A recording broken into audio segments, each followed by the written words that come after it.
they're barely skating by against some of these bad teams, because we've seen this earlier in the season where the offense just isn't very consistent. And there's these little glitches with Bo Nix where he just flips a switch and he like forgets what to do. So for a young quarterback, sometimes you expect this, but for a team that's 8-2, I think that's the benchmark, is that, you know, if this was a middling team, you'd say, okay, you know, they're skating by, expectations weren't that high. But now when you stand with one of the best records in the NFL, you know, the standard's going to be a little bit higher and the expectations are going to be more. And it's just one of those things where you do the eye test and you're like, this team does not look like they're 8-2. So I understand the defense can get you in a lot of good positions to win a ton of games. And we've seen that with the Broncos, especially last night. When you only need to score 10 points in a game to win, that is a great position to be in. So they're going to win a lot of games like this where it's low scoring, and they've been one of the better under teams in the NFL so far this season. It's just when the expectations are, you know, pretty high for a team that's 8-2, I just sit here and question, like, is this a team that's just going to get cooked in the playoffs? I don't know. I mean, you are what your record says you are, but also who you play matters. And Kenny gave us this stat, which is incredible. Since I believe this is October 6th of last year, the Broncos are 14-0 against teams with losing records. But against teams with winning records, they're 1-8. So if you're a loser, watch out for the Broncos. But if you win, they are going to struggle. And I think that really sort of puts into perspective what we have here in the Broncos, which is a team that has a higher floor, but also a very limited ceiling.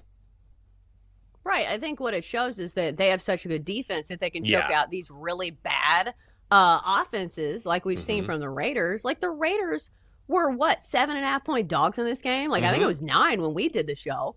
And the fact that you barely won this game, like the Raiders actually had a good shot to pull away the outright win in this one. And they're the Raiders, and they're just, you know, a team that pees down their leg. But still, for the Broncos, I think that until the offense looks a little bit better, like this is a team I don't necessarily want to trust in the postseason. And I do think some of that record has to do with Sean Payton sometimes just can outmaneuver some of these bad head coaches. True. But I think the real test will be, especially in the AFC, when you have some of these high-flying offenses, like, say, the Buffalo Bills, who can post, you know, 35 points in a hurry, even against good defenses.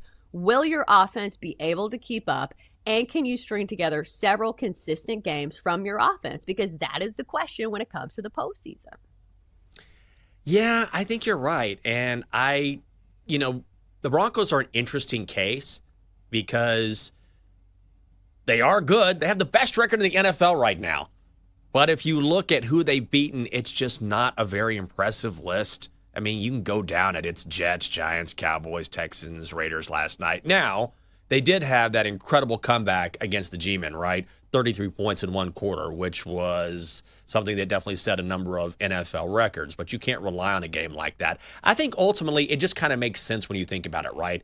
You have a stalwart defense. You have an offense that isn't really explosive. And you have a second-year quarterback who, at times, looks like a second-year quarterback. Bo Nix got booed in the fourth quarter last night. He said, yeah, I've been booed before. I'll be booed again. I don't know if he should be booed by Broncos fans, but if you're a quarterback in the National Football League and you're a young guy, you just take your lumps, and ultimately what you want to do is keep winning games. So I know it's not the most impressive gauntlet they've gone through, but ultimately they're still winning. And if you're a team in this position, that's all you can do, particularly in that division. Right. And I do think at the end of the day, winning counts for something in the NFL. It's just we've seen these type of teams before where they win close games. You know, they're not super impressive when you watch them. And so they have great regular seasons, but then it comes to the postseason and they get trounced in the first round. Like there was a year, I think, a few years ago when it was the Vikings and the Giants. I think Brian Dable was like coach of the year that year. And, you know, they're like, wow, this team has the it factor and they're winning all these close games.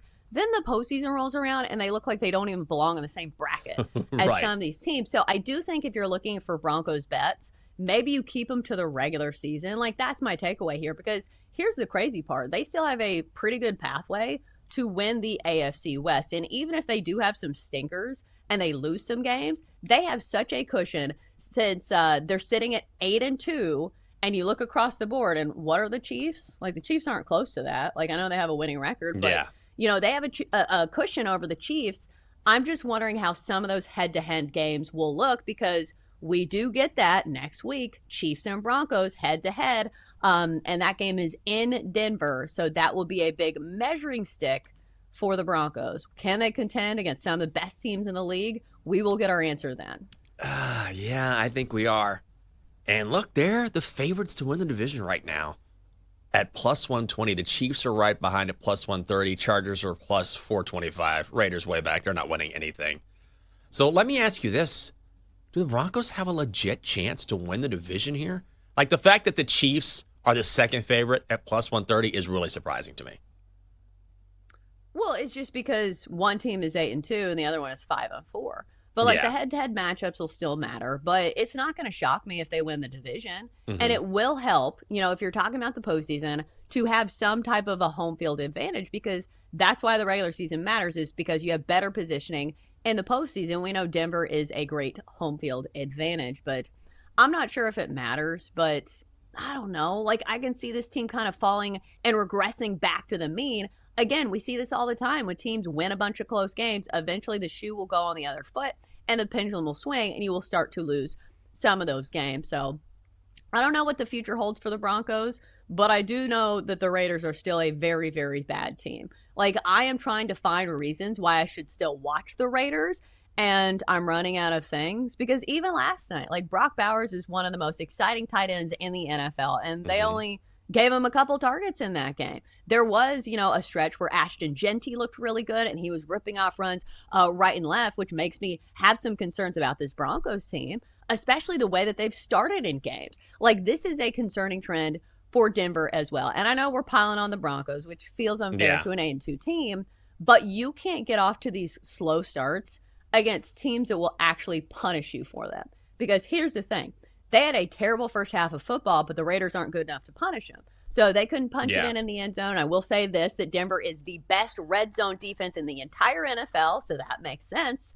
But still, like, when you have these slow starts like we've seen from Denver, you're not going to be playing the Giants, where you can score 30 points in the fourth quarter. You're not going to be playing the Raiders, who aren't going to punch it in the first half and make this game closer than it should be. So I think that's another thing that goes to the cons list for the Broncos. But the cons list for the Raiders, it's the entire list. I mean, 2-7 was a bad football team. Wolf, that offensive line, so bad. They sacked, the Broncos did, Geno Smith 6 times. The Broncos now have 46 sacks through 10 games, which is the most they've had through 10 games since 1990. And that's really how the Broncos are staying in games. They're just so nasty.